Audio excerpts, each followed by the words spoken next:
Commodity market पर नजर डालते हैं और आज कमोडिटी मार्केट पर रणनीति बताने के लिए हमारे साथ अखिलेश जैन जुड़ चुके हैं। Akhilesh, good morning. और जियोपॉलिटिकल टेंशंस कम होते हुए नजर आए, जिसके चलते कच्चे तेल और सोने चांदी में थोड़ी सी सुस्ती दिखी है। क्या नजरिया होगा आपका यहाँ पर? Very good morning. Yes, no doubt Hezbollah और इजराइल का जो न्यूज आया उसके बाद एक हमने वर्टिकल फॉल यहाँ पे दोनों ही प्रीशियस मेटल्स में आता देखा। और यहाँ पर अगर अदर कंसर्न्स की बात करें तो वो डिनाई नहीं कर सकते कि जो गोल्ड जो डॉलर इंडेक्स है वो हमने 100 से 107 प्लस तक आता देखा। तो कहीं ना कहीं वो जो डॉलर इंडेक्स का स्ट्रेंथ था यहाँ पे जो फॉल आ रहा था वो दिखा नहीं था। तो वो कंप्लीट जो न्यूज़ थी एक साथ मुझे ऐसा लगा कि कल डिस्काउंट हुई और यहाँ पर आने वाले सत्र में हो सकता है फर्दर प्रेशर भी बिल्डअप हो। हालांकि लगता है कि इस साल बिकॉज ईयर एंड है तो ये दोनों ही कमोडिटीज एक वाइडर रेंज में काम करनी चाहिए। हमने पिछले कुछ सत्रों में 2545 के आसपास से गोल्ड को बनाते हुए देखा था, तो 2700 के ऊपर गई थी। वही हमने वापस से कल के सत्रों में 2700 के आसपास से यहाँ पे एक स्ट्रेट फॉल भी देखा। तो मेरे को लगता है मिला जुला कारोबार रहेगा और यहाँ पे दोनों ही साइड की अपॉर्चुनिटी हो सकती है। हालांकि लेवल स्पेसिफिक हमको दोनों कॉन्टेक्स्ट में काम करना चाहिए। गोल्ड स्पेसिफिक बात करें तो कॉमेक्स रेफरेंस स्पॉट यहाँ पे ध्यान रखें, 2628 के आसपास ये कॉन्ट्रैक्ट अभी ट्रेड करा रहा है। मुझे लगता है कि आज दिन के सत्रों में 2630 के ऊपर अगर ये गोल्ड मेंटेन करता है तो देयर इज अ पॉसिबिलिटी कि यहाँ से $40-50 का पुल बैक आते हुए हमको दिखे।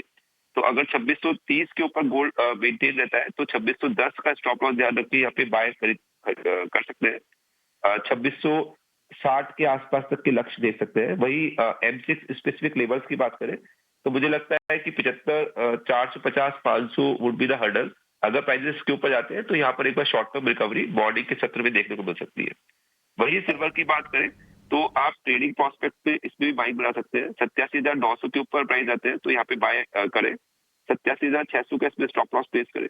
ग्रेजुअली फॉर ट्रेडिंग 88,300 400 और 88,900 तक के भाव मॉर्निंग सत्र में देखने को मिल सकते हैं स्पेसिफिकली। बट लेवल्स का ध्यान रखिए, 87,900 सिल्वर और वही कॉमेक्स गोल्ड 2630 के ऊपर चलता है तो वहां पे खरीदारी का मत बनाए जी।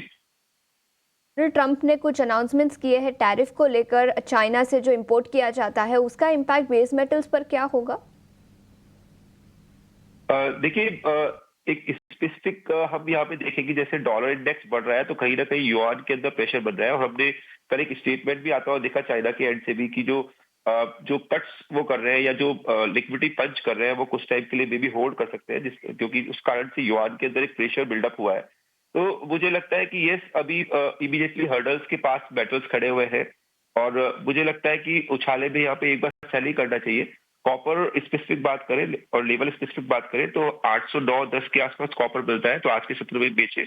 812 के ऊपर के इसमें स्टॉप लॉस प्लेस करें। 797 792 तक मुझे लगता है कि ट्रेडिंग प्रोस्पेक्ट्स में यहाँ पे मिल सकता है। वही जिंक के अंदर जो पोजिशनल रेजिस्टेंस लग रहा है वो 283.50 का लग रहा है। जब तक ये लेवल्स ब्रिज नहीं होते तब तक हर राइज यहाँ पे सेलिंग की अपॉर्चुनिटी है। और यहाँ पर अगर कोई डीप फॉल आता है और डॉलर इंडेक्स का भी यहाँ पे सपोर्ट मिलता है, क्योंकि जो डॉलर इंडेक्स है मुझे लग रहा है कि 110-11 तक यहाँ पे रैली कर सकता है। तो यहाँ पर पूरा पैक यहाँ पे प्रेशर में रह सकता है और 267 और इवन 250 तक के लक्ष्य भी आने वाले सत्रों में देखने को मिल सकते हैं।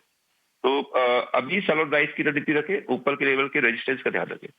सेल ऑन राइज की रणनीति बेस मेटल्स पर। अखिलेश, शुक्रिया समय निकालकर हमारे साथ जुड़ने के लिए और कमोडिटी मार्केट पर रणनीति